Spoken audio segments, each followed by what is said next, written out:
Good morning, everybody, and welcome to the 7th annual, since we restarted it, the Galileo Annual Conference. We're going to be getting kicked off in just a moment here with our keynote speaker, opening keynote speaker. I'm Lucy Harrison. I'm the Executive Director of Galileo.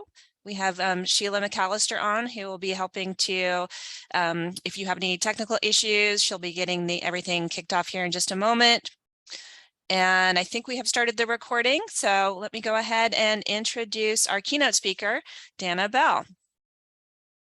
So Danna is an educational resource specialist in the Library of Congress's Teaching with the Library of Congress program, which offers classroom materials and professional development to help teachers effectively use primary sources from the digital collections in the classroom.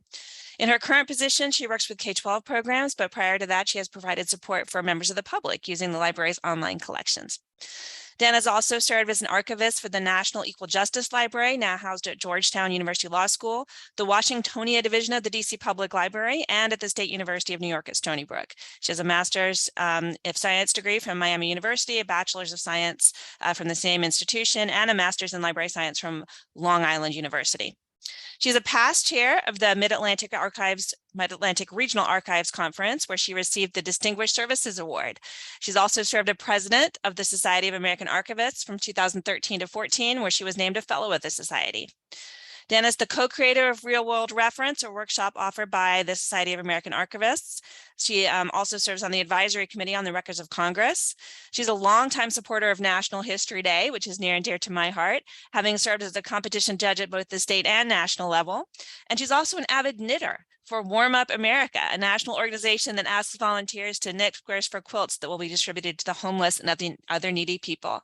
So with that, Danna, let me turn it over to you for what I'm sure will be a fabulous keynote presentation. Thank you. Good morning, everyone. I'm really excited to be here. First, I'd like to offer a few thank yous. First, a thank you to Joy Woodson, my contact for the conference, who invited me to speak to you. Next, I'd like to thank Lucy Harrison and Dina Anderson, who helped me work through the administrative adventures inherent in organizing this opportunity and negotiating with the University System of Georgia and the Library of Congress within their administrative structures. I appreciate your help and support during the administrative parts of this conference. Also, as an employee of the federal government, I need to let you know that anything I have to say is my personal opinion and is not reflective of the activities or policies of the Library of Congress. So if I speak out of turn, it's my opinion and only mine. What I'm going to do now is share my screen.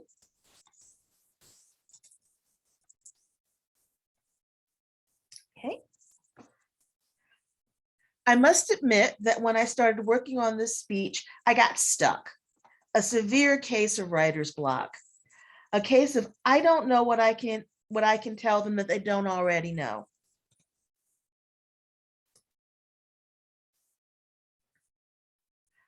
I know I can tell you about the work that we do at the Library of Congress, and yes, I will talk about that a bit later.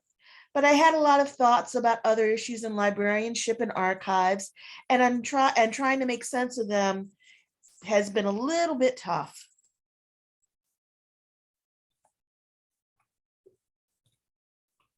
Sorry, folks. To try to shake the writer's block, I started looking at some of my previous presentations. I came across a blog post that I wrote for SAA's blog, Off the Record, the October after I took over as president. It was an interesting time for me and other federal government employees. I was traveling for SAA, doing speeches and other activities while furloughed as the government was shut down and there was no federal budget. In this particular post, I noted that while working on a speech, I was hunting around for a quotation that talked about archivists and archives, about cultural heritage and its importance in our lives and careers. I was fortunate to stumble upon the following Vern Harris quote that reads, archives are not the quiet retreat for professionals and scholars and craftsperson. They are the crucible of human experience, a battleground for meaning and significance, a babel of stories, a place and a space of complex and ever-shifting power plays. I will admit that this particular quote kept coming up over and over again as I spoke at events and in my final presidential address. And though it was written for archives, I know it is just as accurate in libraries. In that post, I also noted that archives are places where users can find stories that highlight the human experience. And I gave an example from the Diaries of Theodore Roosevelt. If you look at the entry from February 14th, 1884, there's a large X on the page, and below it the words, "The light has gone out of my life." The second entry, 2 days later, is where Roosevelt describes his wife Alice, how they met, were married, and how 3 short years he lost her in childbirth on February 14th, a few hours after losing his mother to typhoid fever. On the second page of this particular diary entry, he writes, "For joy or sorrow, my life has been lived out." Later, when the Roosevelt papers were made available on the library's website, we were able to see the text of the speech that Roosevelt wrote to Henry Sprague in 1900, where he used the term "speak softly and carry a big stick." In a blog post I wrote after the Roosevelt papers were made available, I asked how the experience of losing his wife and his mother and his experiences over the next 16 years might have shaped this man. In my position at the Library of Congress, we try not to provide the meaning behind stories like the one I mentioned a moment ago. We don't offer the why something was written or created or discuss its importance. We want students, teachers, and other interested users to consider the meaning, the importance, and the connection to history and our world. But with a decision to encourage users to find their own answers, we as librarians, archivists, records managers, genealogists, researchers, or other information professionals have chosen to protect these materials and to support users as they work to find the resources that allow them to explore and discover the importance of these stories. However, there are some that do not believe these stories should be kept. They believe that these are not important and will not impact our future. We don't need to see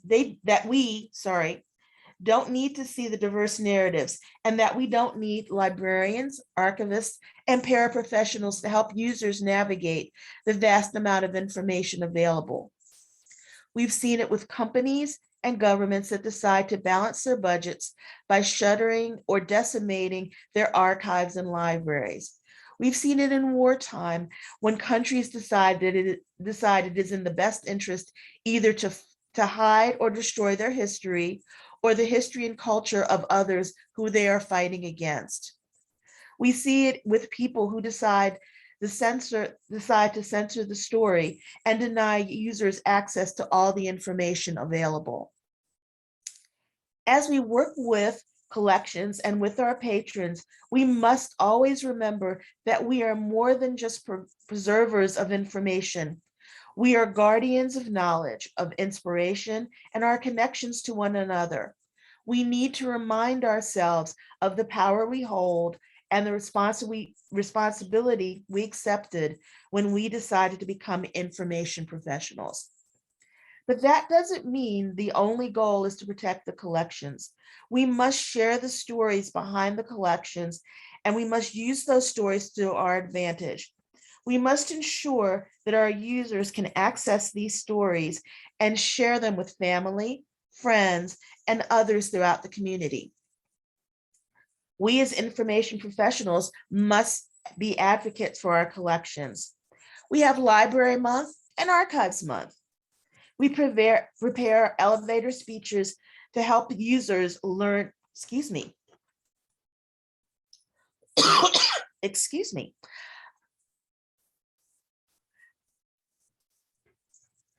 We as information professionals must be advocates for our collections. We have Library Month and Archives Month. We prepare our elevator speeches to help help people learn the importance of libraries, archives, and other kinds of repositories. We need to connect with our users and encourage them to talk about the meaning and importance of archives and on libraries to funders, the wider community, and to government. One of the themes that comes up in my speeches and writings has been the importance of storytelling. We need to be able to share our stories and, more importantly, make sure that people are listening when we tell them. We need to be able to tell donors, funders, and others about the person who finds a document within our repositories that gives them the strength to continue their research, to recover after a loss, and to find a connection to their community.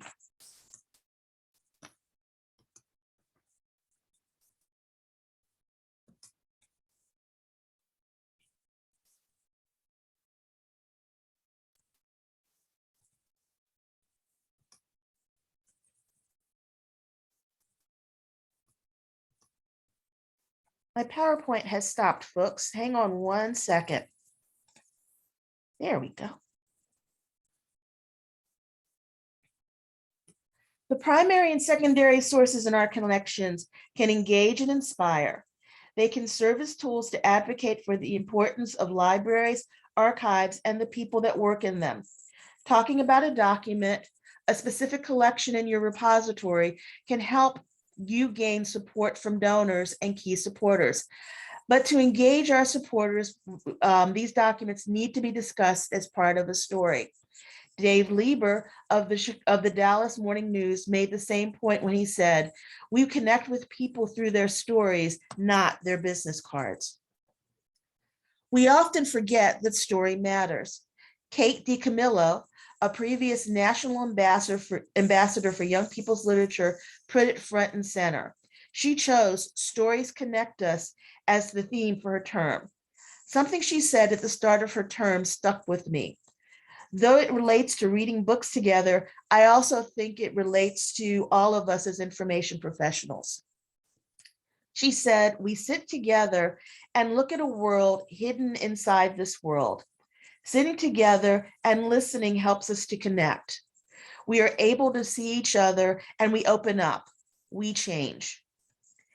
Being able to tell the story behind a document or the story of a person behind the collection can help us establish connections. The stories remind us of our connections to the past, to events in our community, in our nation, and in our world.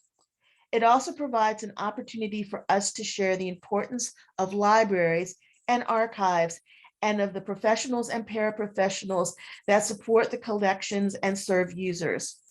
Being good storytellers can help us become effective advocates for our repositories, our colleagues, and for the preservation of materials that document our collections. Here's an example of an image from the Library of Congress collections. As was mentioned in the introduction, I used to work in the Washingtoniana division of the DC Public Library. Believe it or not, I'm a bit of a local history geek, and I really enjoyed working with the materials within that collection. When I moved to the Library of Congress, I figured my days of working with local history collections were over. Then one day I was preparing for a teacher workshop and I found this image. I thought it was a really cool image. And when I looked at the bibliographic record, I saw it was taken in Washington, D.C. I wondered about the school and the building, and I wondered about if the school in the building still existed. When I taught the workshop, several of the teachers were from Washington, D.C., and we did our usual primary source activity. This is the chart that we use when we help people work through a primary source analysis activity.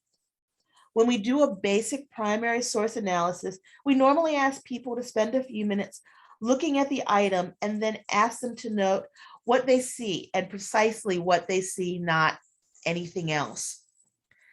We give them a few minutes to write that down, and then we ask them to look at the item again and reflect on the image using the prior knowledge they have to indicate what they think they know about the item or the image and what questions they have. After that, we show the bibliographic record, and this is the bibliographic record for this particular item, and see what questions it might answer. We also ask about the prior knowledge, and in the case of this particular image, some of the teachers mentioned that there was a Bernie school, but they were reasonably sure it did not look like the one in the photograph. I got excited and started to do some digging. I found an item from the Washington Times that indicated the school was on Nichols Avenue. And then I went to the Sanborn maps of Washington, D.C., and found that the Bernie School was located in the Anacostia community, which is on the opposite side of the Potomac River and where a large African-American community lived. I knew that some of the other houses and buildings in Anacostia were torn down to make room for the Anacostia Metro Station, and I went to the Habs Hare Howell collection to look for information. Let me take just a second to tell you about the Historic American Building Survey, Historic American Engineering Record, and the Historic American Landscape Survey. These were 3 projects overseen by the National Park Service, and they worked to document achievements in architecture, engineering, and landscape design, especially those materials or areas that are in danger of being lost. This is an amazing collection for those doing local history research, as the reports often provide tons of information on the local community as well as on the item in question. Sadly, there was nothing about the school, but lots on the Anacostia community, especially the places that were lost when Metro came through. But I still didn't have the answers to my questions. And sometimes you have to use external resources beyond the Library of Congress to find answers. So I started searching the web. I found some information on the cultural tourism site for the District of Columbia, and then found additional information on the current building that uses the name Bernie School and how the city leased it for use as a charter school and how it may eventually become a part of the public school systems again. I suddenly had a story that teachers could connect to, a story that local history people could connect to, and a way to show the importance of our collections and having someone who is willing to do the research to help answer a question. We can use that story to engage potential users. Do you have budding historians coming into your repositories? People who want to learn more about their neighborhoods and their history? Students doing National History Day projects?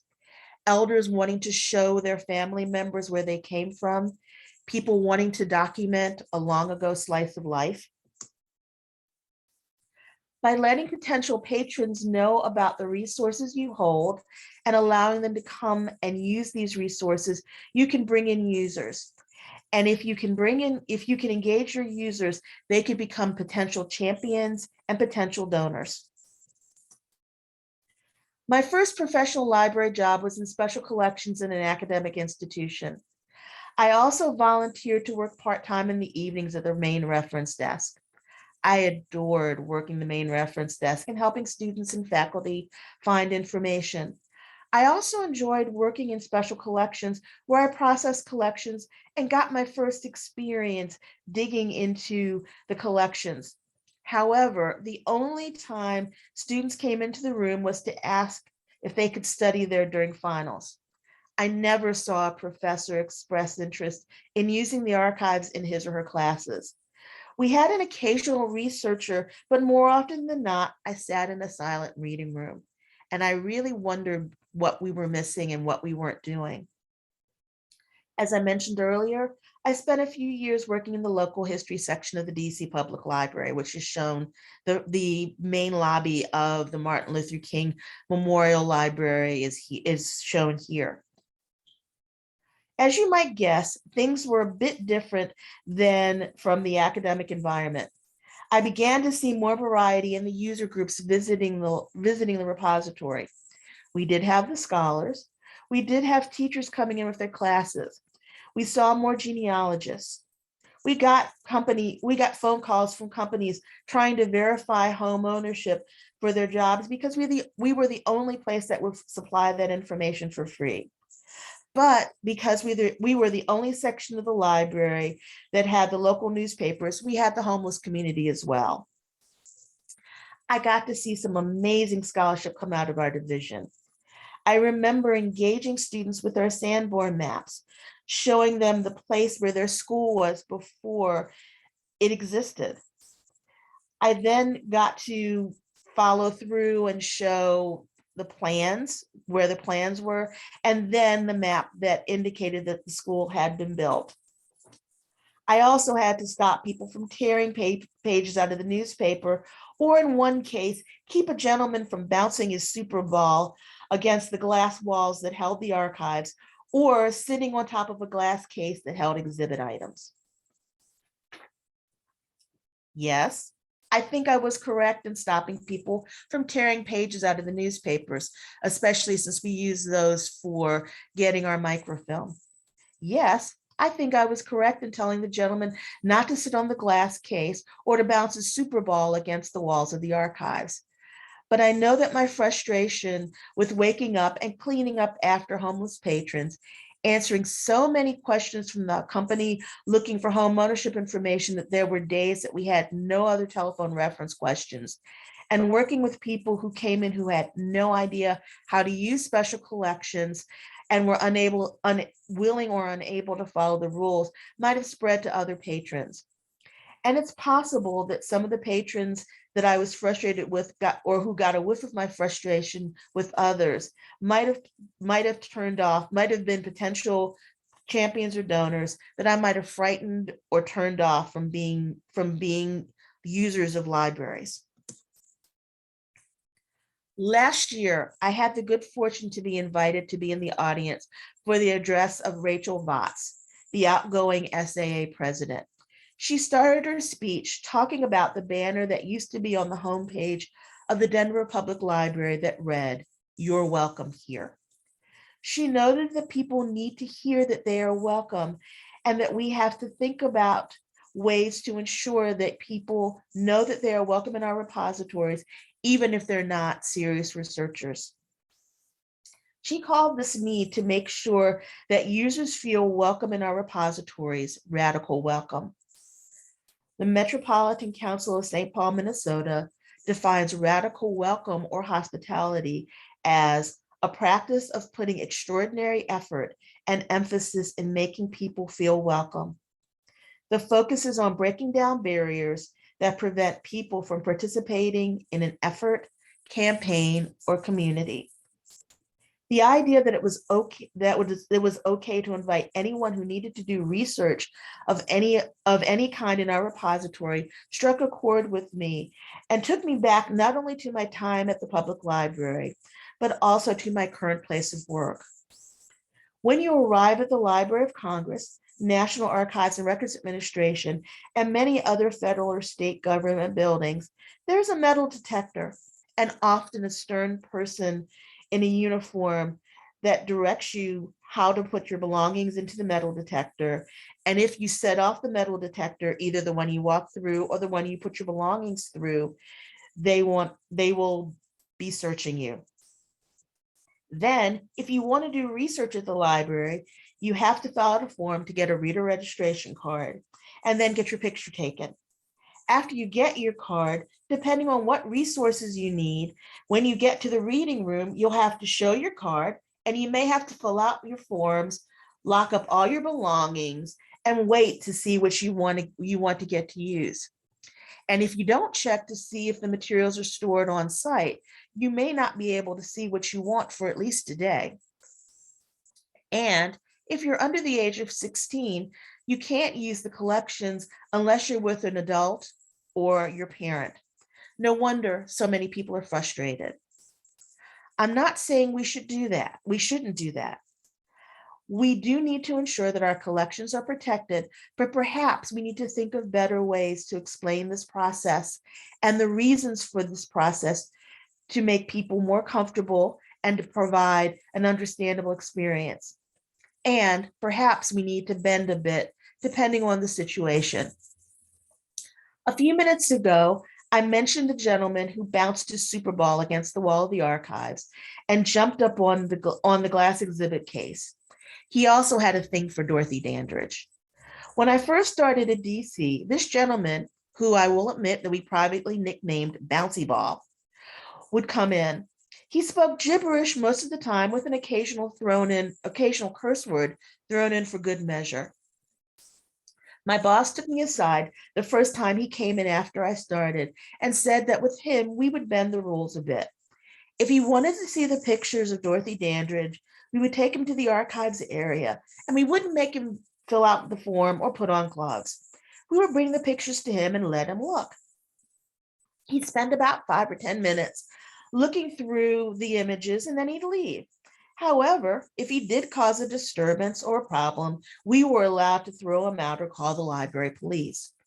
Normally, he didn't cause any problems, and by letting him look at the pictures and then leave, all went well.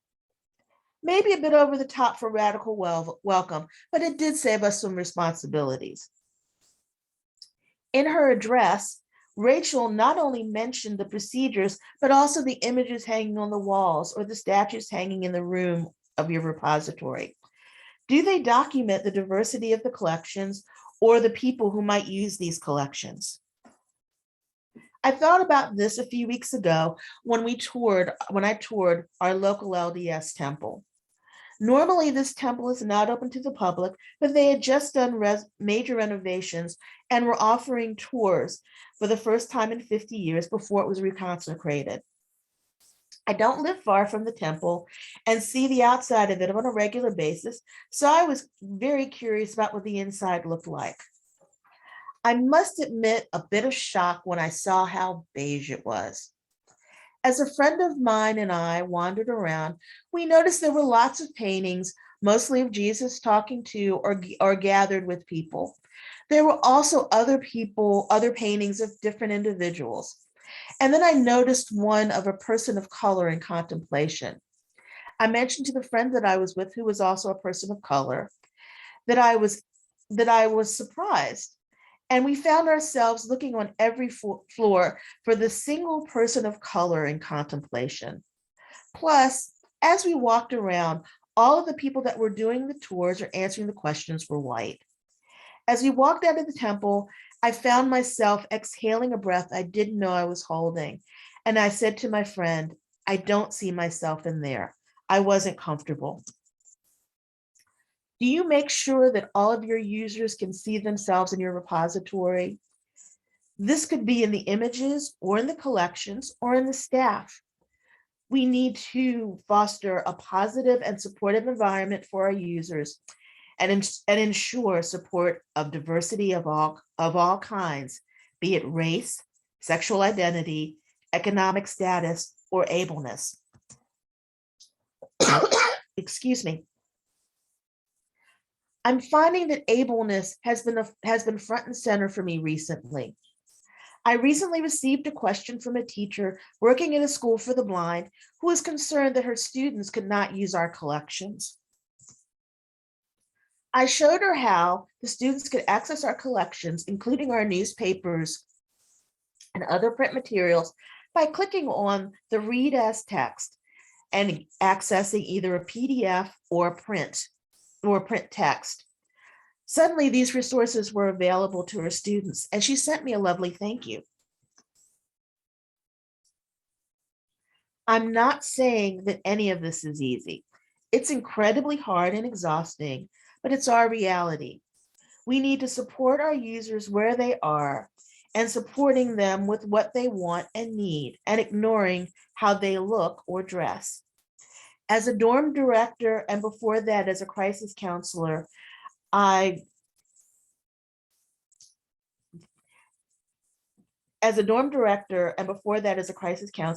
attended and eventually taught workshops on dealing with differences. I never told anyone they had to like the person that they were working with, or someone that or be frustrated by someone that was different from them. But I did demand that they be respectful and provide a positive, supportive experience. The 13-year-old student wearing headphones with a nose ring may be an honor student working on a History Day project. The elderly person with unique clothing choices may be a paid scholar helping someone with a research project. The amateur genealogist may be helping her husband find his birth parents, and they may be the ones who refer a potential donor or become a supporter if the repository is in trouble. Sharing our story is important, but almost as important is listening to the stories of patrons and potential donors. Some of these users may be frustrated with their experience with libraries and archives. Some may be concerned that we're ignoring their history. As the protectors of the collections, we must make sure that our users and potential donors and champions know the power of libraries in sharing and protecting their heritage. Building bridges is very important. We need to support our users, but also those who can provide opportunities for connections and collaboration. We need to listen to our users' concerns and questions, as they may be also dealing with issues relating to the previous use of archives and libraries. Not only can these groups work with us to show us the importance of our resources, they can help us in communities we want and need to work with. They can help us understand the concerns of community members regarding donating collections. They can help us avoid or correct mistakes. They can provide information we need to be successful or connect with other organizations that may support future collaborations and build support for our repository. And this is where I put my 2 cents in for supporting those of us with differing opinions from us. I have gotten friends who have gotten serious shade for deciding to accept collections from anti-abortion groups, death penalty supporters, and white supremacist organizations. If we believe that we are collecting materials that document the entirety of the community, we should collect not only the things we believe in, but the things we don't. How can we provide a well-rounded library if we only collect materials that tell only one part of the story? I read the editorial by Stanley Kurtz in the New York Times, and I had to think about it for a bit. Was he actually attacking libraries and librarians? As I was working on this section of the speech, I read the editorial again, and I had my aha moment. Whenever I'm wearing my LC badge or talking with people who know that I work for the library, I state clearly that I'm an employee of the library and I must appear to be neutral. That's one of the reasons I made the comment at the start of this talk, indicating that what I say is my personal opinion. To my knowledge, my friends who collect materials from anti-abortion or white supremacist groups do not believe in the tenets of these groups. However, they do believe in order to share the complete history of this country, they need to collect these materials. And I want to suggest that you need to as well. As a few minutes ago, I said, we need to foster a positive and supportive environment for our users and ensure supportive diversity of all kinds, be it related to race, sexual identity, economic status, or ableness. I should have included diversity of opinion as well. I said a few minutes ago, people should be able to see themselves in our repository, and that does not mean hiding or ignoring any group. When I say I am representing the library, I am neutral. That does not mean I am neutral in my personal life. For example, I am not, and my friends know that I have some very strong opinions. For example, I am a very strong opinion, a believer in the idea of adopt, don't shop when it comes to dogs and cats. And my recently deceased dog and the dog that I currently have are from rescues. If you look at my Facebook page, you'll see that I've indicated that in a couple of different ways. However, if someone from the library comes in wanting to learn about breeders for dogs, I will serve them and give them information. It may not be comfortable for me, but it is part of being a responsible information professional. and it may give you another advocate who can say that your repository meets their needs. Side note, this does not mean you should allow violence, damage to your collections, or other problematic behavior in your repository. It just means you need to remember that with radical welcome, people should be able to see themselves in your collections and in your repositories. Give them the opportunity to discover what's in the collections, explore what's available, and imagine how to use it. I want to end this part of my speech with a quote from one of my favorite writers, Maya Angelou, who said, "I've learned that people will forget what you say, people will forget what you did, but people will never forget how you made them feel." You want to have a repository that helps people find their stories or helps them to tell a story to the world. You want to have a place where people see themselves and feel comfortable exploring and learning. A place where people can find a quiet retreat for scholars and craftspersons looking for information and answers, a crucible of human experience, a battleground for meaning and significance, a babel of stories, a place and a space of complex and ever-shifting power plays, and a place and a space where we work to bring the culture and heritage of our communities to our users. And now for a bit of a coda, where I encourage you to explore and discover the resources of the Library of Congress and how you might use them.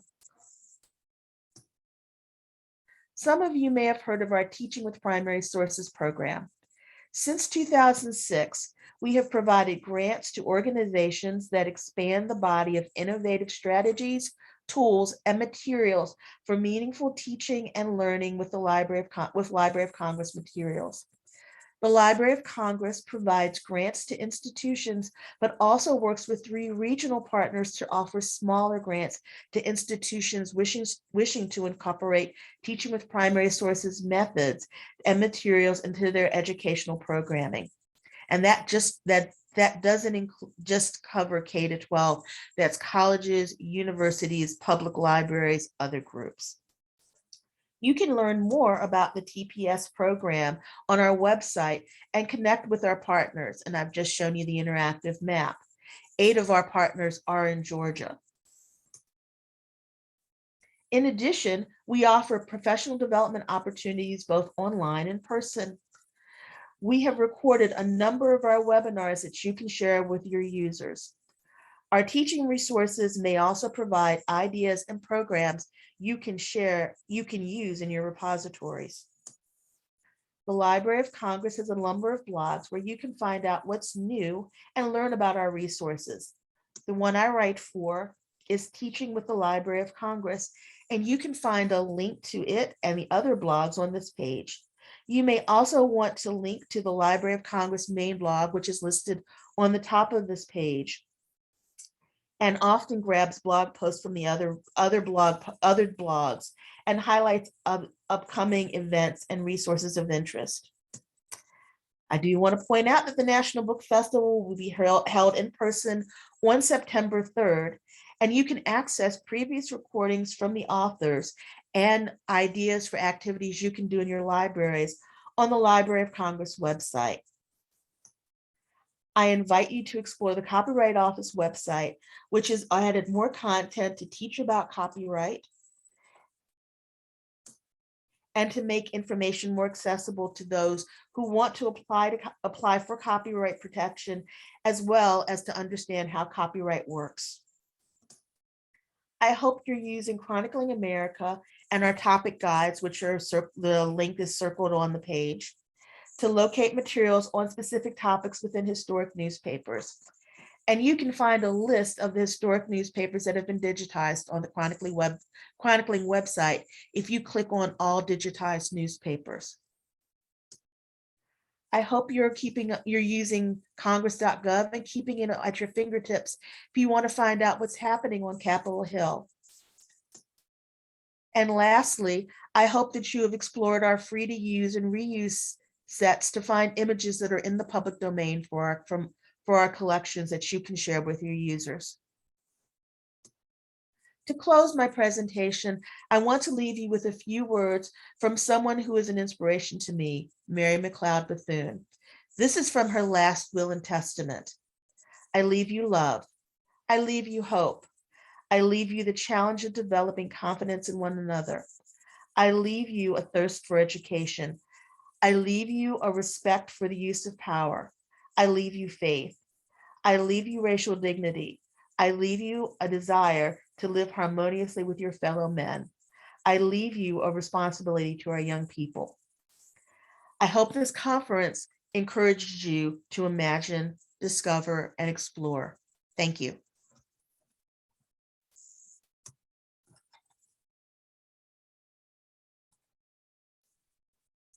Thank you, Danna. That was great. That was really interesting. I don't see anything in the Q&A yet, but folks are commenting in the chat quite a bit. There was one conversation in the chat that I think it might be interesting to get your thoughts on about, balancing making everybody feel welcome versus making sure that you are, accepting those, collections that perhaps, maybe have differing opinions. So if you could speak to that a little bit, how do you strike that balance between, accepting things that may not be, perhaps maybe a little divisive and yet still making everyone feel welcome? I think that what I'm suggesting is you make the connections with people in the community that are in those groups, and ask them if they're willing to donate those materials. Also, maybe you need, also be looking in a variety of different resources for materials on those topics. It may mean that you need to work with other publishers or talk to other people within the community who might be able to lead you to resources. I think in terms of balance, it's important to explain to people that that the library is a place where you should be able to see yourself and see both sides of an issue. One thing that I thought about sharing today and didn't is something that's done by, I think it's Project Zero at Harvard University, and it's called the Circle of Viewpoints. We use it a lot in our summer teacher institutes, where we'll put a picture up and we'll ask people to think about the viewpoint of one of the people in either in the picture or perhaps the photographer or someone that might be looking at it later, and ask what they're thinking, what they're feeling. And you may want to do that with some of your with people that are saying, hey, why are you collecting this material? And you're saying that you're collecting this variety of viewpoints so that you see both sides. I'll give you a good example. My colleagues know that one of my favorite people is a gentleman named Pete Buttigieg, who is now the Secretary of Transportation. And he was one of the first, to my knowledge, Democratic candidates for president that went on Fox News. And I think the people that interviewed him on Fox News were absolutely flabbergasted that he got a standing ovation from the people that were talking to him, because he didn't talk down, he didn't insult, he stated his viewpoints, he asked questions, he wanted to hear both sides. And I think we need to be able to do that as well. If I didn't answer the question, ask me. And I noticed that someone was asking in the chat about an article. Okay. Thank you for Russell. Thank you for putting the link to the New York Times editorial from Stanley Kuntz in the chat. It's a very interesting article, and I really had to I ended up having to read it a couple of times before I got where he was coming from. Other questions?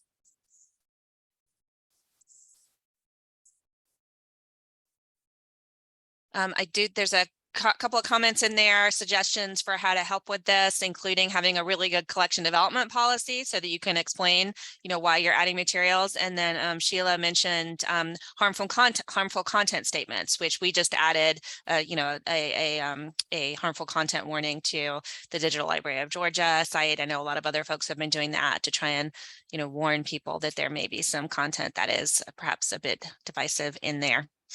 Yeah, I think that's really important. As I was glancing through some of the chat, I thought about some of the things that were happening in Pennsylvania, where they were blocking some books that they thought were problematic. That I think the rest of the world were going. I don't understand why this is a book that's a problem. But I think that discussion needs to be happening so that there is an understanding, and collection development policies are so very, very important. A lot of people, I'm going sideways and I'll come back straight in a second. I think about the statement that the myth that everybody says the library collects everything. And I am so grateful that we have our collection development policies accessible so that we can say, no, we don't collect everything. We collect in certain areas. For example, people write and they want to get their textbook from 1960 something. And in the collection development policy, it says flat out, we don't collect textbooks. And you may have to do some other things to find the book that you want.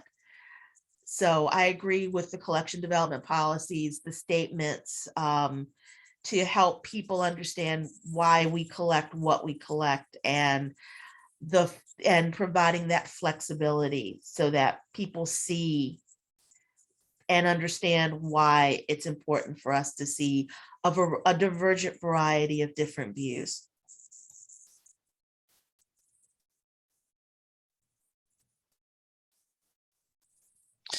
Other questions for Danna, please put them in the chat. I'll go ahead and ask another one while we're waiting for some more to come in.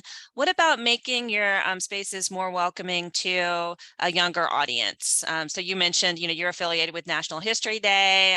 We have a lot of schools that are working with that program as well, including the LaGrange College, which is one of the GALILEO libraries, and the Georgia Humanities Council run it here in Georgia. So what if you have any suggestions for making your collections more accessible and more welcoming, specifically to, say, elementary, middle school, high school students? I'm going to share my screen again and go to the library's website. And I'm hoping that I can get to the Engage page.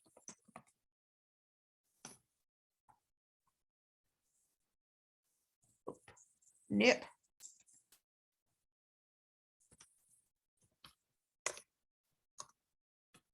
Okay.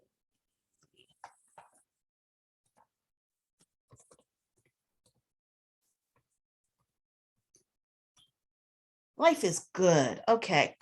The library has been facing the same issue, and what we've done a couple of different things.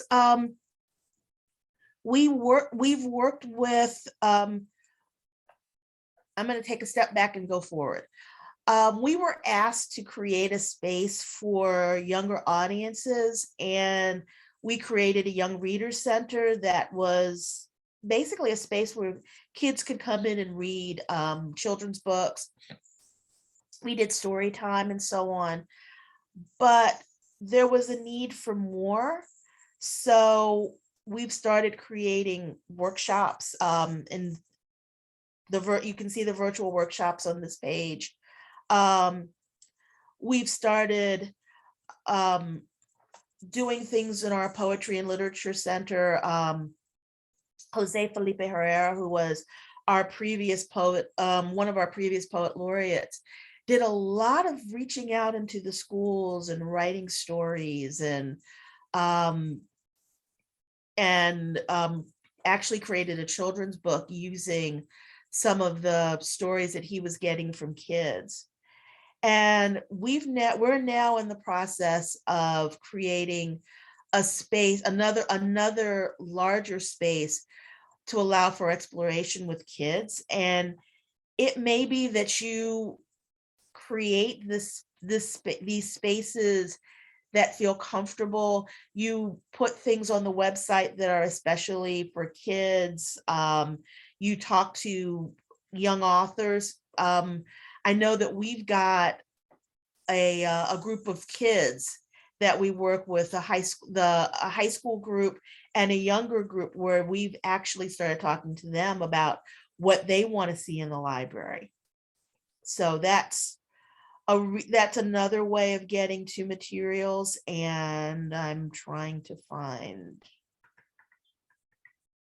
I'm going to go into the link to Minerva's Kaleidoscope. Oh, that's what I wanted. And that was our blog. That's our blog for kids and families. But we've also created these resources for family engagement, including some activity kits that can be done with parents or family members, making a mini book, working together to preserve family stories, coloring the collections, other things that you can do to encourage kids to use your collections and families. And it's really important to get the buy-in from the adults in these kids' lives, get them reading and bringing kids into the library, and not just letting them run, but actually seeing what they read, giving their ideas of how they want the library to support kids.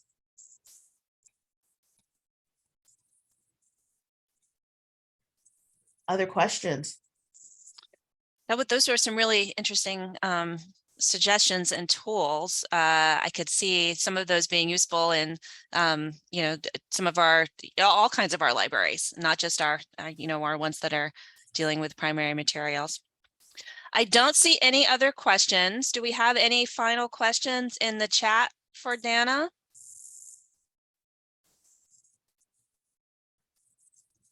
All right, well then let's give her a big virtual round of applause.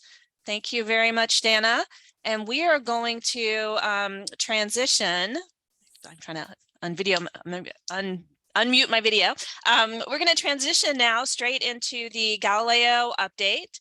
And so if you need a quick bathroom break, take it, and we will be restarting here in about 2 minutes as soon as Russell and I have gotten our slides up. But again, thank you so much, Danna. That was great. Lots of applause, lots of thank yous in the chat, and we really appreciate your coming to talk with us today.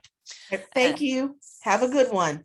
Thank you. And again, we'll get started with the Galileo update in just about a minute or two. Thank you.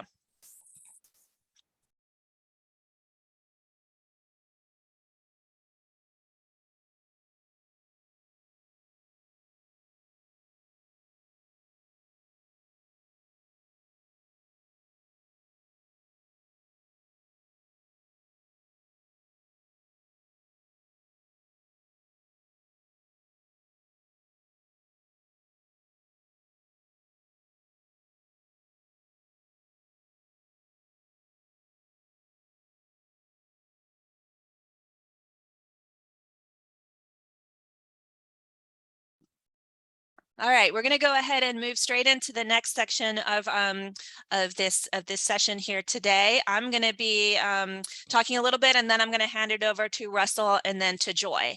So again, welcome. I know we had some folks coming in a little late to the last session, so let me just welcome everybody again to the 2022 Galileo Annual Conference. My opening slide here: imagine, discover, explore with our spaceman, our little space dude from our middle school school and elementary school bento images. And I'm gonna try and advance my slide. There we go. So what we'll cover in the next 45 minutes or so, I'm going to do a 5-year retrospective of the Galileo strategic plan, which will go much faster than it sounds. And then Russell is going to talk about our plans for the Galileo portal. We'll have time for a little bit of Q&A, and then Joy is going to present our very first inaugural Galileo Ambassador Award. All right, so I have been at Galileo now for almost exactly 6 years. I started up here in June of 2016, and much of my first year on the job was going through a very formal strategic planning process involving talking to all of the different stakeholder groups around the state, getting feedback and input into what ultimately became a brand new Galileo vision, mission statement, values, and strategic plan for the next 5 years. So you can see the vision there, that Galileo facilitates the creation of knowledge and provides tools and resources for all Georgians to meet their lifelong learning needs. A vivid description explaining what we think that might look like in the future, 10, 15 years from now. And then we had these 5 high-level strategic goals that we've been working from for the last 5 years, including the main one around a user experience, creating and maintaining user-centered Galileo environments and interfaces that are easy to use, customizable, personalized, powerful, comprehensive in scope. We had one around e-resources and e-content, providing a robust set of e-resources, open and licensed, to meet the lifelong learning needs of all Georgians. We want to raise awareness of Galileo so that every Georgian understands what it is, its value, and how to access it. Provide training specifically for library staff to help improve engagement with Galileo and improve teaching, learning, and using our resources. And then also develop a suite of partner tools to help our partners use Galileo better. So this was our 5-year strategic plan as of spring, summer 2017. And we are now about to enter year 6 of what was intended to be a 5-year strategic plan. Well, a lot has happened over the last 5 years. We've had wildfires across the globe. We've had political demonstrations. We've had Brexit. We've had Russia's invasion of Ukraine, gas prices going crazy, and a little closer to home, increasingly resurgence of challenge books and the need to make policies to address some challenges to our collections. And then, of course, so this is a snapshot just of 2020. I was trying to find a timeline of significant events over the past 5 years, and you can see this is an example of just what was going on globally just in the 12-month period of 2020, including protests, COVID-19, natural disasters, other events around the world. So multiply this times 5 or 6, and that's what we've been looking at for the last 5 years. And of course, COVID interrupted all of our lives 2.5 years ago, and we're still not recovered from that. Just as a quick aside, you may know this already, but that famous image of the COVID-19 virus was actually created by a alumnus of Augusta University. So this is Alyssa Eckhart. She's at the CDC now, and she and a colleague there developed that iconic image of the COVID-19 virus that you see everywhere. And she's a graduate of the Master of Science in Medical Illustration program at Augusta University. Other things that have happened since we wrote our strategic plan, some technology has advanced quite significantly. So artificial intelligence and personalization certainly on our radar back in 2016 when we were creating the strategic plan, but since then we've seen it actually deployed in Georgia specifically, as well as elsewhere. So this is an example from Georgia Tech and their Jill Watson experiment, which was happening around the time we were writing our strategic plan. They implemented a graduate assistant, a student assistant, virtual assistant in one of their classes, and they didn't tell students until the last day of class that the person who was answering their questions was actually a virtual AI chatbot. Jill got excellent reviews by students. People felt she was very friendly and optimistic and helped answer their questions. So that was a success at Georgia Tech, an early success. Georgia State has also implemented AI chatbots to help improve student performance. And their research is showing that when they deploy these virtual assistants in classrooms, students are more engaged, do better, go on to get better grades and graduate. And we've seen it even deployed in libraries. This is the University of North Georgia. And over at the right there, you'll see their Ask Nigel chatbot. That is an AI chatbot, Nigel the Nighthawk. And you can ask him questions about the library and its services. And this isn't just limited to academic libraries. Here's an example from Overdrive, which is now using AI technology to engage more readers in the public library space. So here's an example. They've got help, AI-assisted help, and they are estimating that this AI bot, artificial intelligence bot, is now answering about 30% of all of the user help requests that's come in immediately without having to pass it on to a real person. And then even more interesting, they're having voice activated AI assistant through the Libby app. So you can, if you read down the middle of the page there, they're asking you to imagine that you're driving to work and listening to the latest episode of your favorite podcast. You hear a book mentioned, and you can simply ask Libby to find and borrow the book from your local library, and it will do that and check it out for you. And of course, just this week, we saw a Google engineer who claimed that the AI that Google is developing has actually become sentient. Let me say that most folks do not appear to agree with this engineer, but you can see an excerpt of the actual chat that he was having with the Lambda AI bot that Google is working on. And he's convinced that basically this AI is sentient and has the personality of a 7 to 8 year old child. Another thing that has changed is the desire to bring library search results or the library research more closely into the user's natural workflow. So, historically, folks have had to come to a library, either physical library space or virtual library space, start their research there, and then they'll authenticate and get into whatever they need to. Well, increasingly, we're seeing efforts to bring the library results into a Google workflow or a Google Scholar workflow so that the patrons don't have to start at the library. So this is an example that I got just the other day. I was looking for the latest Andy Weir book, Project Hail Mary, and you can see that the results there on the left, and on the right in the Get Book pane over to the right, you can see that Google knows that this book is available at the Athens Regional Library and at the University of Georgia, and has options for me to actually borrow this book from right here within my Google results. I don't have to go to those libraries to find the book and start it there. This is an example of a browser plugin. This is actually from Lean Library, and it's accessing results from a Primo library, a library that's using Primo. In this case, it's Cardiff University. So, so in this case, the student has started their research in Google Scholar, is looking for results on global citizenship, and they get their regular Google Scholar results, and then off to the right, you see results that are specifically from their library. Beyond what the results that are showing up just in the Google Scholar search, they can see what else is available in their library. This is another example of a Lean Library implementation, and I like this one because it also has the AI chatbot off to the right. So this is from the University of Oklahoma, and they've got their busy AI virtual assistant over there to the right, ready to help you. And then on the rest of this page, they're explaining what the Lean Library browser extension is and how, if you download it, you'll be able to see, what's available at in this case, the University of Oklahoma libraries, just from a search on the open web.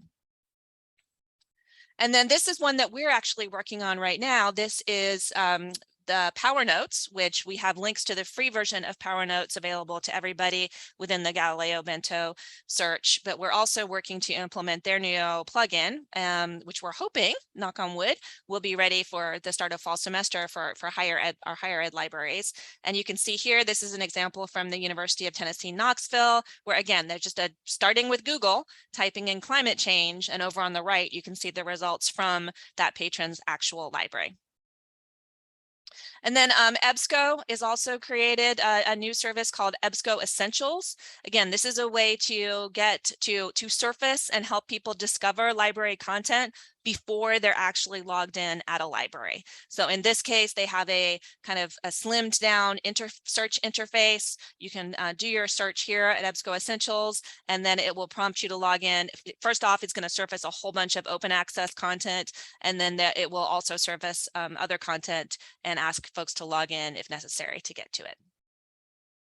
And what we're seeing is when you embed these sort of tools into the natural workflow of the patron, your usage will really go up. So the orange there is usage after Utah State University implemented their Lean Library implementation, and down at the bottom, the much smaller results is what it was looking like before they implemented that.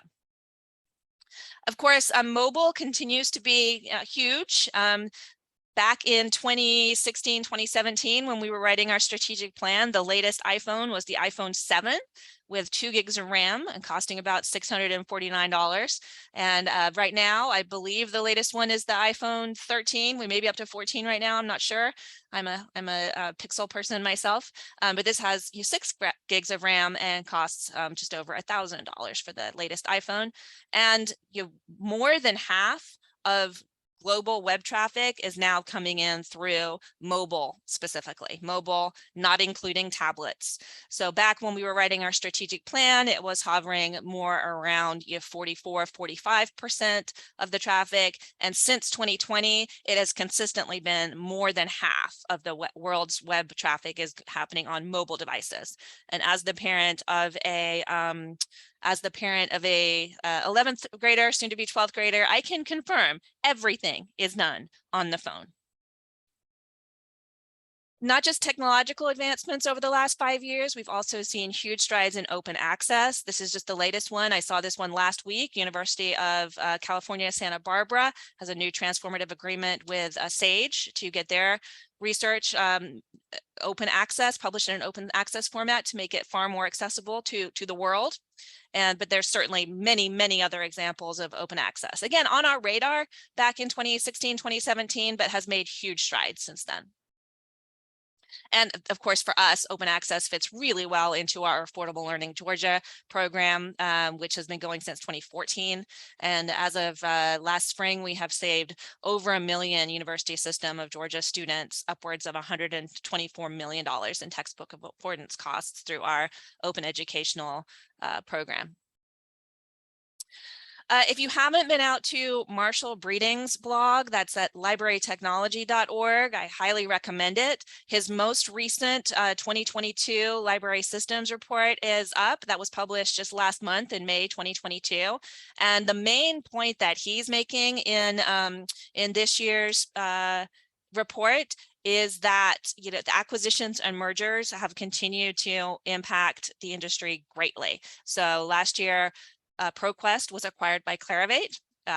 Since we did our strategic plan, Ex Libris has been bought by ProQuest, which has been bought by Clarivate. So the mergers have accelerated over the past few years. And in fact, I got one last week. I went out and got a screenshot of this page. When I went back to get a slightly updated, clearer screenshot yesterday, over at the right, I see that there's the announcement of 2 more mergers or acquisitions that have happened just in the last few days, including Cambridge acquiring Emerald and EBSCO acquiring something called Hydraulico for Bailey, which I will need to look into and figure out what that is.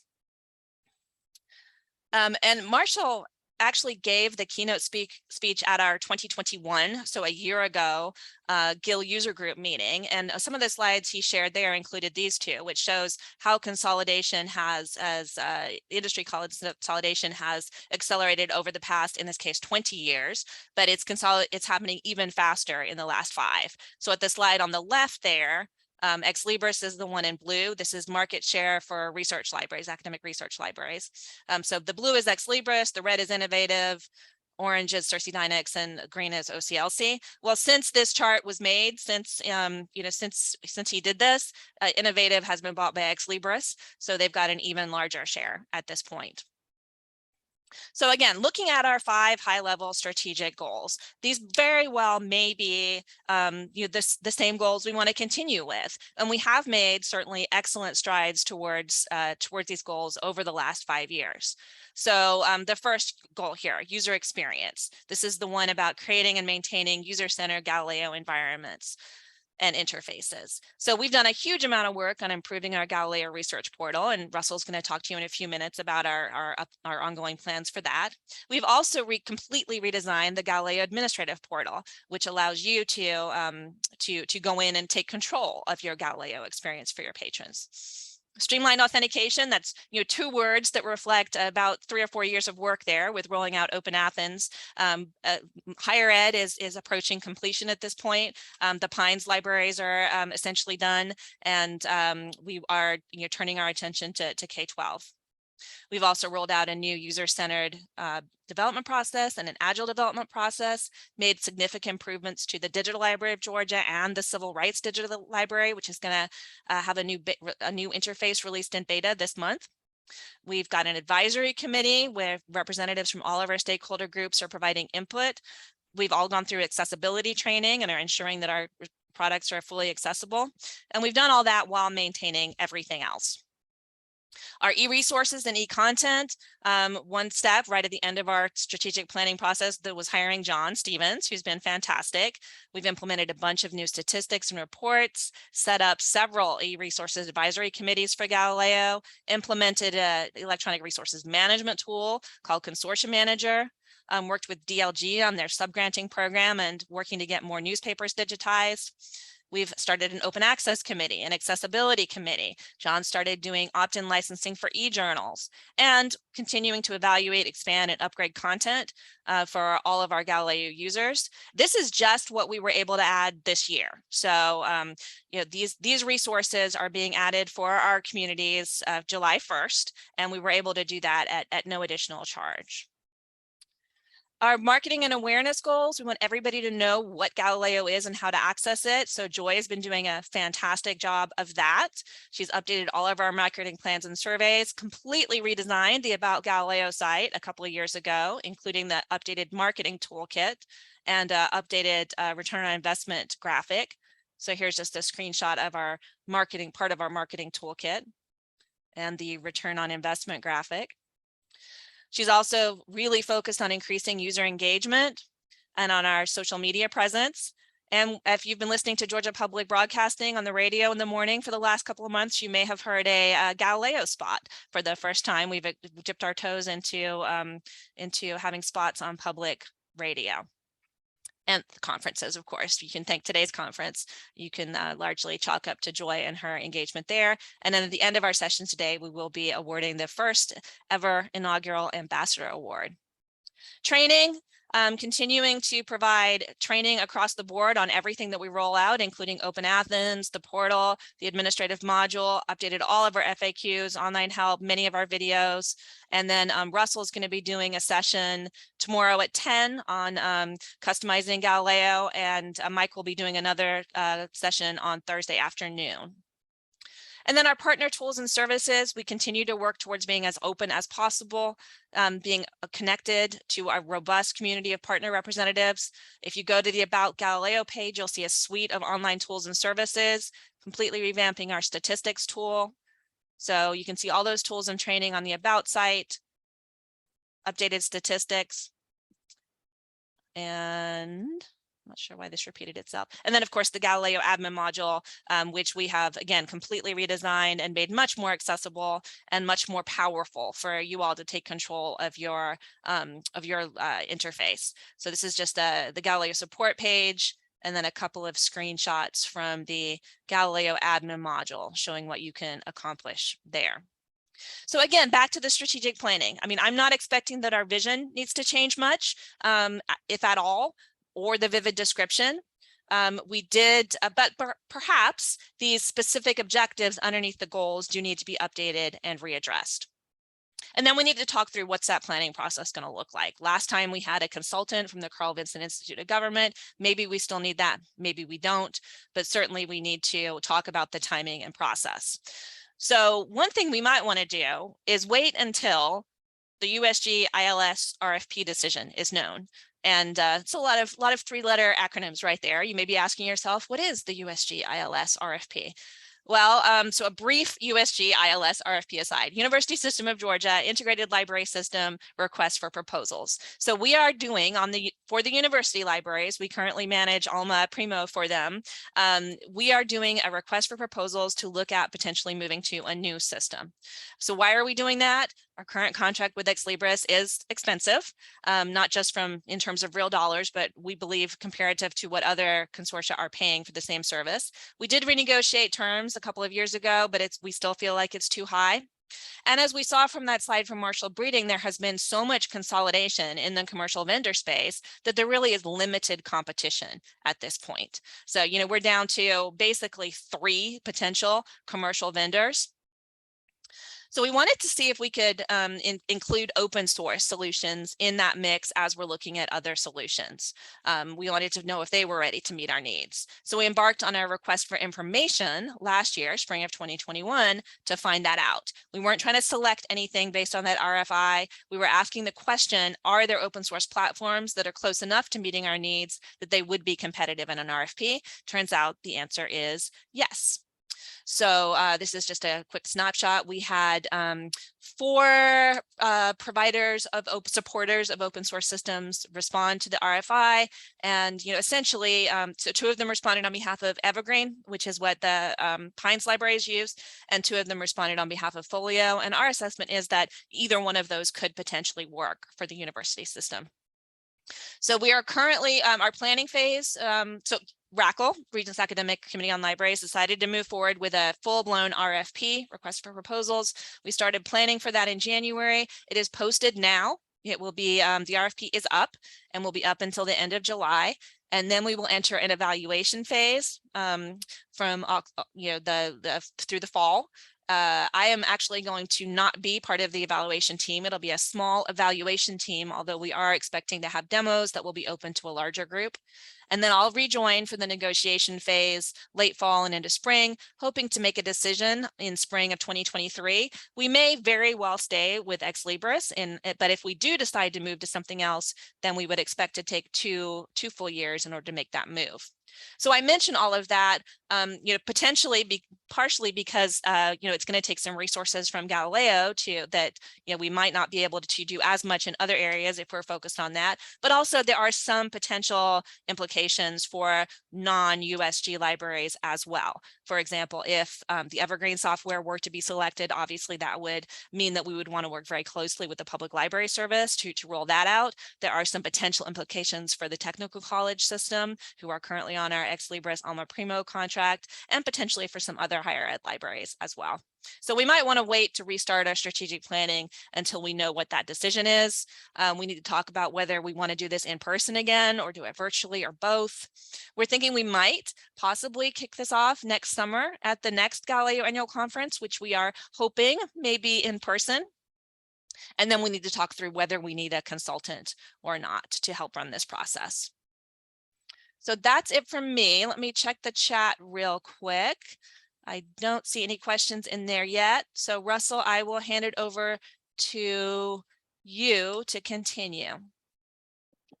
Well, hello and good morning, everyone. Thank you so much, Lucy, and thank you for that great overview and introduction to so many thoughtful ideas about where technology has gone in the short time, it seems, since we did that strategic plan. That was eye-opening to me. Wanted to just share a little bit about where we're going and what we're doing in the short term with Galileo, and also just kind of recap things a little bit, and also talk a little bit about the work we do in Galileo support with Open Athens. And Lucy, I don't know if I have the ability to advance the slides. I think you're going to need it's just like a RACL meeting. I'll have to need it for there we go. Thank you. Oh, I do see it's available to me. So I just wanted to talk a little bit about the work that we do in Galileo support, and also and development, and also tie that work, as Lucy did so nicely, to the strategic plan. One of the major pieces of the strategic plan back in 2016-17 was looking at how we can streamline authentication. And we certainly have done a lot of work in that area. We have work remaining to do with Open Athens, but we've made some good progress there. Go ahead, Lucy, you can advance the slide. Just a quick update of the Galileo status by consortium for Open Athens. We, as Lucy mentioned, we completed the Pines libraries this year, which was a great achievement. We just started work on the non-Pines libraries, and we are working to survey and collect the information that we need to make those connections and to get that work going. The non-Pines libraries have been really responsive on that, and I look forward to working with them. We are continuing to work with some of our private academic libraries, particularly some of our larger ones like Atlanta University Center, Berry College, that have very large collections. We're finishing up a few of those libraries, and we're down to probably less than a dozen of our private academics left that we're working with and getting those completed. And we're also beginning and trying to sustain pre-work on our K-12 and private K-12 implementations that will certainly be challenging for us when we talk about 200 plus school systems and well over 1,000 schools that we have to make sure all of this works for and works properly for on a day-to-day basis. And of course, we've been finished with the TCSG and USG for a long time. So things are rolling along there, which leads me to my next slide and the next things that we're sort of working on with Open Athens.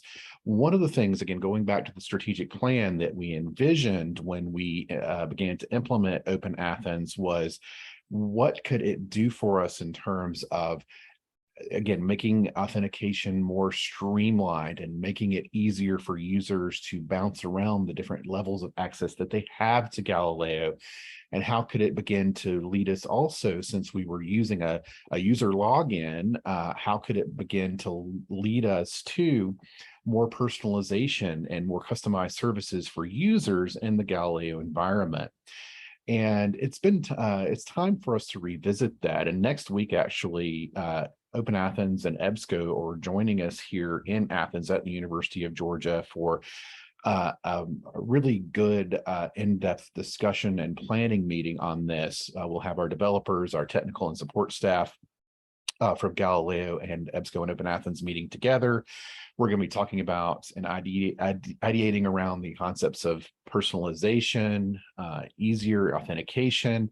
We often talk in the Galileo environment, I think this is a phrase coined by Phil Leahy at Open Athens, the authentication holy grail, where you're able to log in once, but then begin to very easily move back and forth between your public library account and your academic library account and your children's school account. So we want to continue to work toward those types of improvements that really begin to flatten the authentication process. Now, those are all visionary, and we hope to get there in some way, shape, or form, but it's going to require a lot of planning and a lot of work.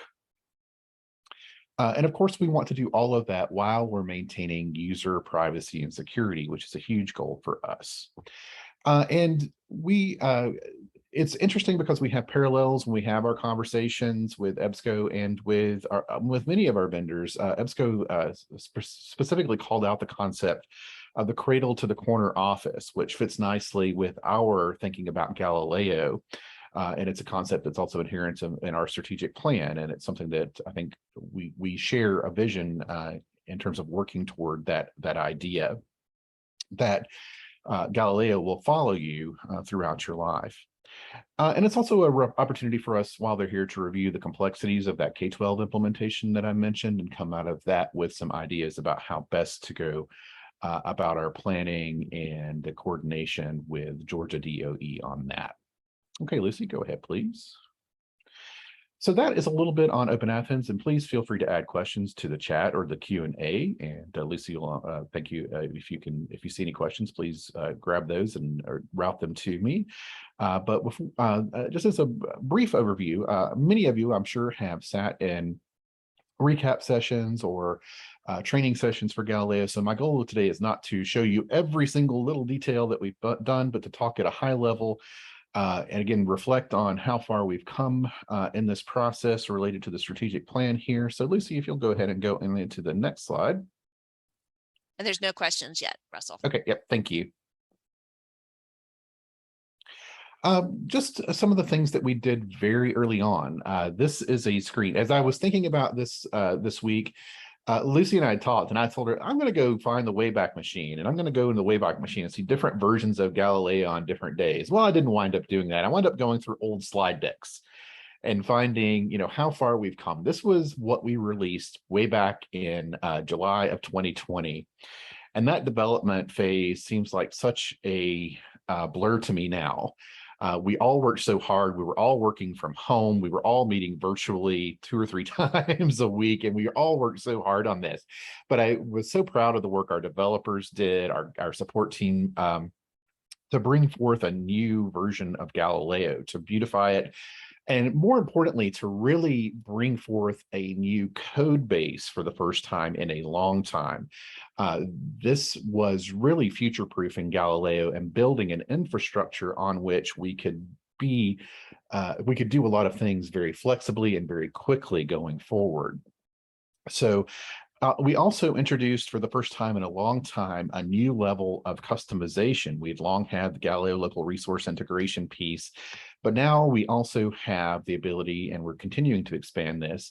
In the July 2020 release, you had the ability to update your Spotlight resources. You could add your own resources to a slate there right in the middle of the Galileo page. And I was really thinking through that. Yeah, Joy's right. It does seem, as Joy's comment, it does seem like a total blur. So that's where we're going and what we're doing. We're really wanting to make this a better experience for our libraries and for our library patrons by giving them some options to do the things that they want to do. Go ahead, Lucy, please. So this is also fun. As I mentioned, we did work on infrastructure. This is a graphic that was created by Kevin Cottrell, our systems administrator.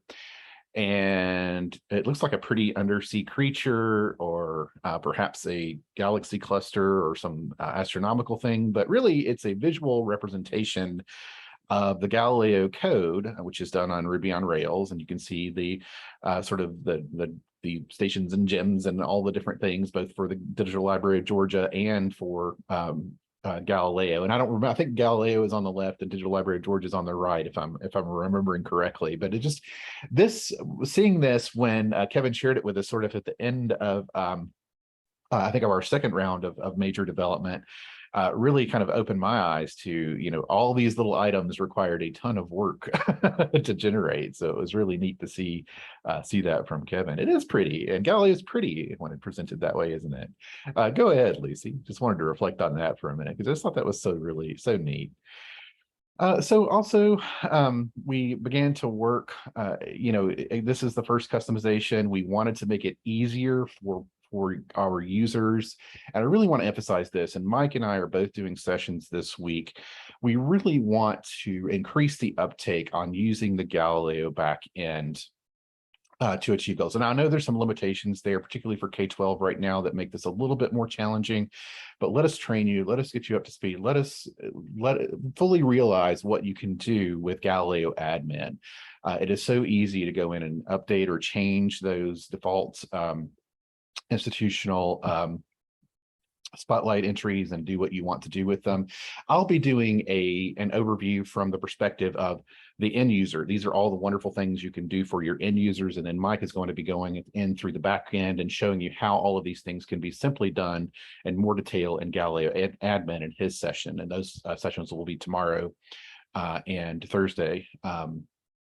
So please attend both if you're interested in really learning what we've created in terms of customization and personalization already.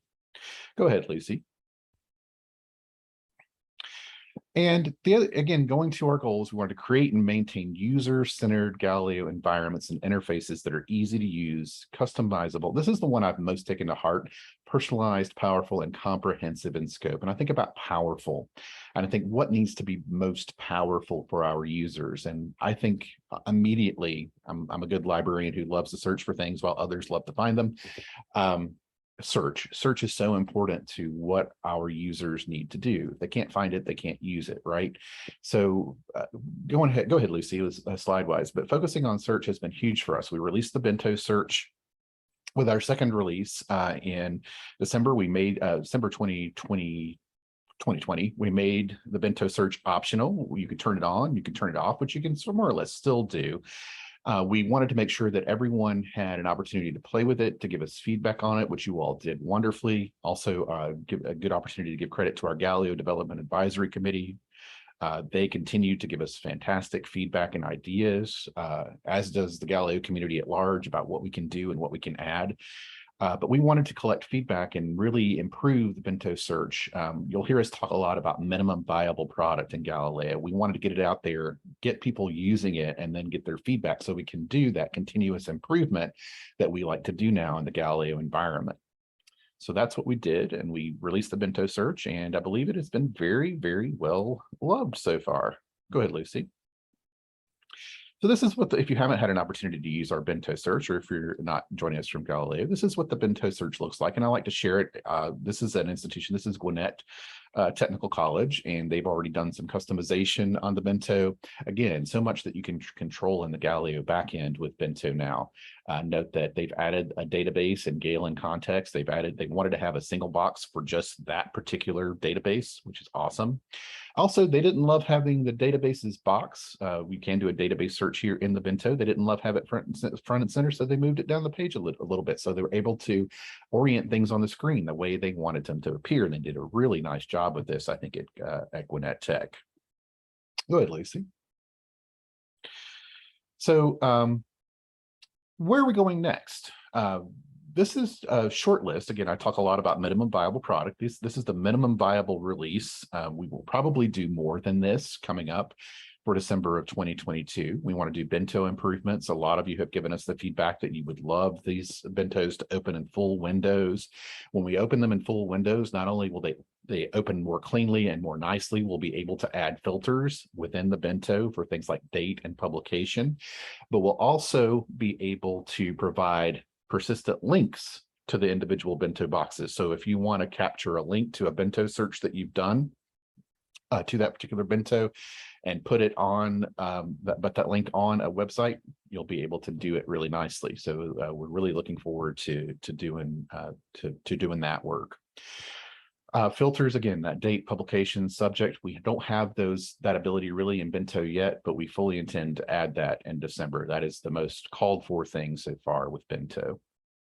Personalization, you can set it as a default preference. I know some people love the classic search, prefer the classic search. They're graduate researchers, PhD level researchers that really love to be able to filter the way they want. They want the results to look, they want to be a list.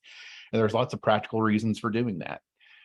So we want the user to be able to set their default search preference to be either bento or classic based on their own preference. To create your own bento box, we're going to give some preset choices and perhaps give users the ability to build some bento boxes too. That'll take a lot of development, a lot of thinking and planning, but we want to do as much as we can there. As far as content, we want to improve the Digital Library of Georgia connection to GALILEO. Right now, the Digital Library of Georgia content appears in the primary sources box. We want to perhaps provide a DLG, a Digital Library of Georgia box in and of itself in the bento. Also, by improving that connection, by connecting directly to the DLG, we can do better work with thumbnails and metadata in the bento display, and it'll look a lot nicer, a lot cleaner, and a lot better. Also, we want to add more primary content. I just have the one example of DPLA, but we'll also be surveying the landscape, communicating with our colleagues at Digital Library of Georgia about what other resources we might want to connect to in terms of providing primary source content through the GALILEO bento. And we are very likely to do more depending on time and difficulty. There's several lingering tasks that we want to complete on the administrative side, but this is a lot. And I think this will be a good starting point for us. And hopefully we'll be able to add even more new features and functionality. Go ahead, Lucy. This is just a quick mock-up of, I think people are really excited about the idea of having the ability to filter within a bento box. So this is a bento box. This is just a pull out, a wireframe of what the scholarly articles box might look like with the filters available. So you see you'd have the limits on the left. It kind of parallels what you see in the EBSCO Discovery Service, and you can filter nicely on your results. That's our end goal. May look different with this than this when we finish, but this is, I think, a great starting point. Go ahead, Lucy. Another thing, this is more, we also oftentimes see projects that evolve, things that are larger projects that we want to dovetail back into the development timeline, but that need some attention and some collaboration. So right now we're working on beginning a project to improve the kids' views in Galileo. I've been working with Jason Steele, and we actually have a subcommittee of Galileo Development Advisory Committee volunteers that are going to be joining us in this effort to improve the kids' views. We want to begin with the elementary view and work from there, but we have some early wireframes that I'll share with you in a moment. Elementary will be the primary focus and the first priority, but we had a great conversation the other day where we realized that some of the things that we learned by doing this may have applications beyond just the elementary view, beyond possibly even the kids' views. And I'll show you an example of what I mean in a moment. But go ahead, Lucy. Hopefully these ideas translate and can be applied. This is a very early mock-up. We already know some things about this that we don't love. We already know that we want to shorten the descriptions for a new elementary view. We know that we want to be even more visual. You see that there's still search in the search box. That could be represented by a magnifying glass. There's a lot we can do to continue to add more visual cues that young users are responsive to the Galileo environment. So this is an early first pass, and Jason also did a nice job of integrating the nice hero image of our spaceman, and we hopefully will continue to evolve this going forward. We know we will. Okay, Lucy, go ahead. This is a very early mock-up of how we might do the middle school search for kids.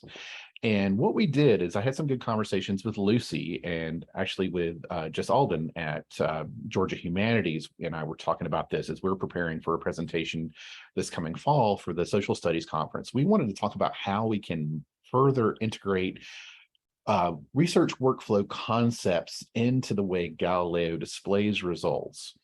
So we were thinking about that and talking about that, and this idea kind of leapt into my mind. And I joke with Jason all the time. I design on PowerPoint because I have no design sense or visual sense whatsoever. You can see by my slides.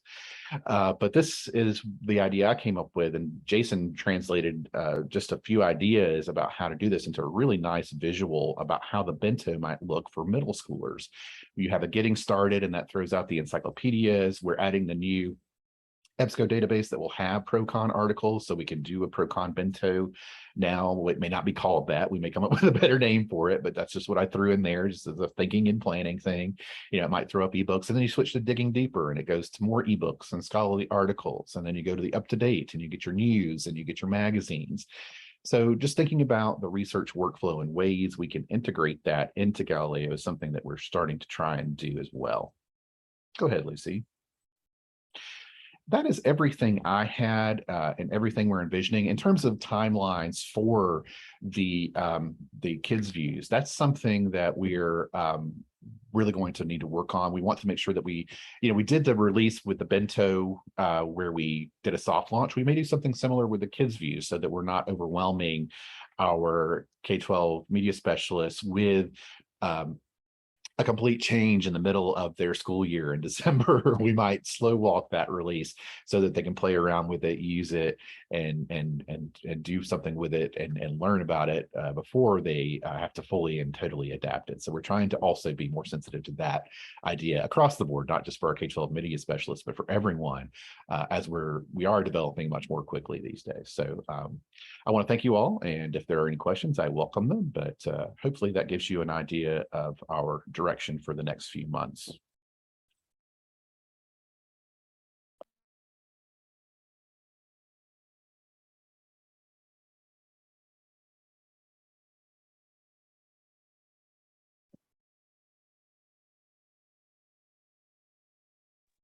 Sorry, I had multiple screen. I couldn't get back to my unmute. I do Happens not to me see all the time. any questions coming in. Let me stop sharing for just a second so that I don't run into this again. Are there any questions specifically for Russell or for me? Lucy, I was mortified for a minute and thought I'd been talking for 10 minutes or so, and No, that was connection died or something. no, that was me. I couldn't get back to my unmute. Happens to the best of us. Yes. If you've got any ideas or would like to be involved in the process at all, please reach out on the About Galileo page. There's a if you go to support, there is an option to contact us. So please do reach out. And yes, you are all very welcome. All right, Joy, are you ready? Yes, I'm ready. Okay, do you need me to advance? Do you need me to load up the slides and advance them, or do you have slides ready to go? They're on that presentation. If you can advance them, that would be great. Absolutely. Good morning, everyone. Let me get to that section. Give me just a moment. All right. Yes, there we go.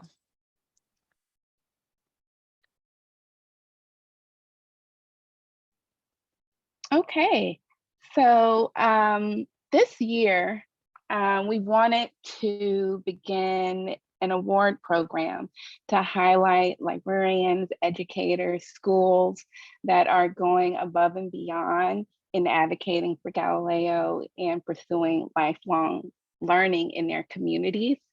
And the first year we decided, as you heard earlier, Lucy talk about us putting a focus on K through 12.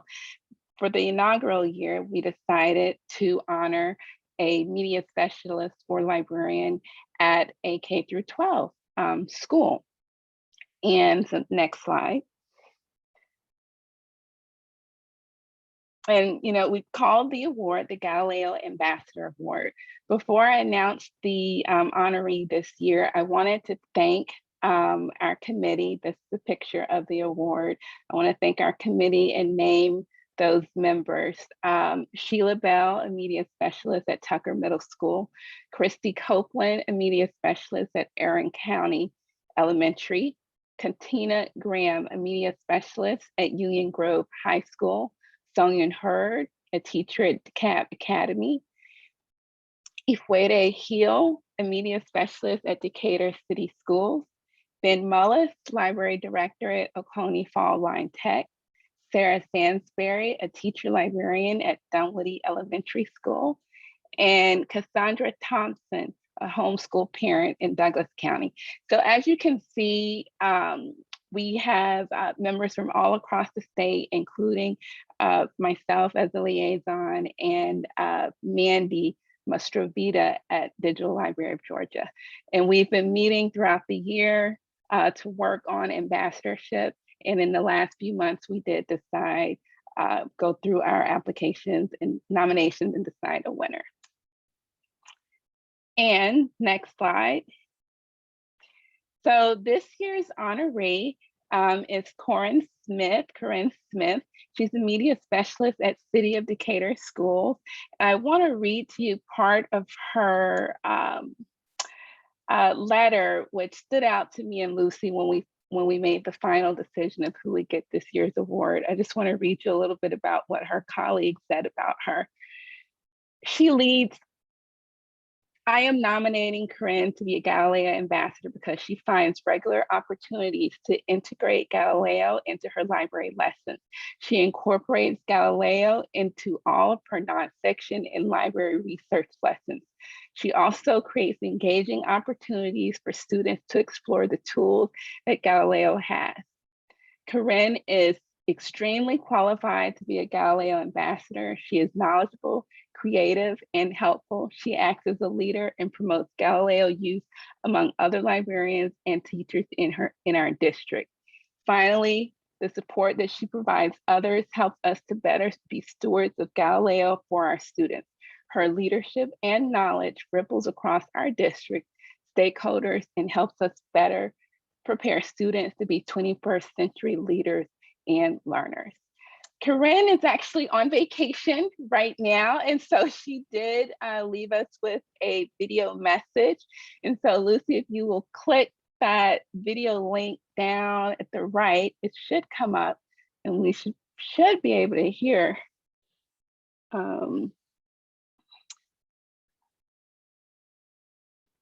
Let's see. Is it working? Let me see.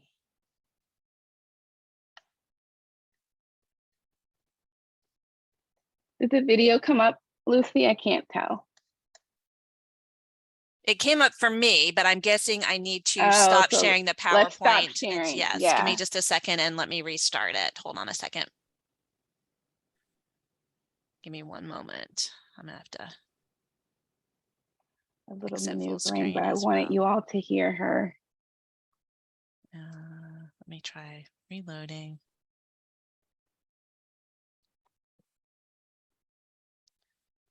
Okay, let me try sharing again. Just maybe one more second.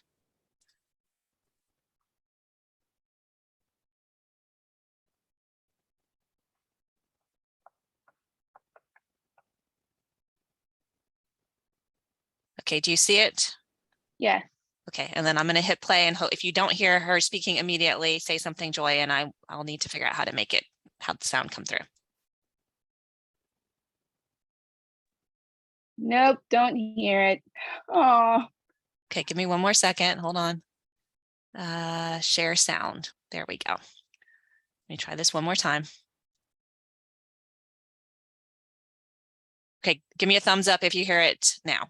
Hi, everybody. Thank you so much to Galileo for presenting me with this lovely award. I want to thank my colleagues for nominating me for this. This is super nice. Such a surprise. I use Galileo a lot with my kids. I use the EBSCO ebooks to post in Google Classroom every term, anchor books to go with their curriculum and our IB learner profile traits. We use Galileo as our main research source. So when I'm teaching, and I teach 3rd through 5th graders, so it's a great way for them to get great research sources when they're doing persuasive writing. We use Search Discover on the controversial issues. We definitely use Britannica. And then we also use the way that Britannica can search the web. I loved the bento search this year. That was a huge thing, and the kids really used that a lot. So I do use Galileo a lot with my students and with our lessons. And I do just want to thank Galileo and my colleagues for nominating me. This is really, really sweet. I appreciate it. And that's it. So yeah, thank you so much again to all the committee members, and hats off again to Corinne, who's over at 5th Avenue Upper Elementary School. We will be doing this award annually, so look for the next nominating period in March of next year. Thank you. All right, well, that concludes our keynote and opening session. So thank you, everybody, for attending. And we hope you have a fantastic rest of this, once again, virtual Galileo Annual Conference. And we're hoping to, at some point, perhaps next year, get back to having at least part of this in person. So enjoy the conference. Thank you all. Bye-bye.